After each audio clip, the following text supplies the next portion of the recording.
দেশের জনপ্রিয় satellite television Asian টিভির ১ যুগ পূর্তি উপলক্ষে কুষ্টিয়ার খোকসায় আনন্দ র্যালি ও আলোচনা সভা অনুষ্ঠিত হয়েছে। ২৫শে জানুয়ারি শনিবার বিকেলে এশিয়ান টিভি দর্শক ফোরাম আয়োজিত আনন্দ র্যালি শেষে প্রেস ক্লাবে আলোচনা সভা অনুষ্ঠিত হয়। এশিয়ান টিভির খোকসা প্রতিনিধি ও প্রেস ক্লাবের সভাপতি পুলক সরকারের সভাপতিত্বে আলোচনা সভায় প্রধান অতিথি হিসেবে উপস্থিত ছিলেন খোকসা উপজেলা নির্বাহী অফিসার প্রদীপ্ত রায় দীপন। বিশেষ অতিথি হিসেবে উপস্থিত ছিলেন খোকসা থানা ভারপ্রাপ্ত কর্মকর্তা শেখ মইনুল ইসলাম।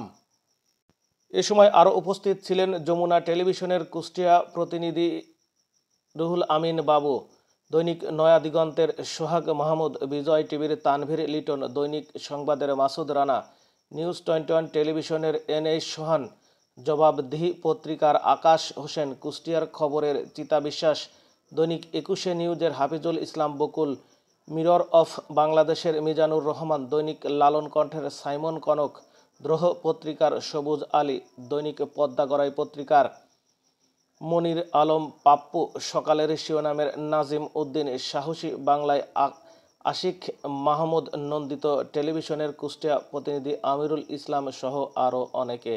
অনুষ্ঠানটি সঞ্চালনা করেন প্রেস ক্লাবের সাধারণ সম্পাদক সাজ্জাদ আহমেদ আজমল। জনপ্রিয়তা অর্জন করেছে, তার মধ্যে এশিয়ান টিভিটি অন্যতম।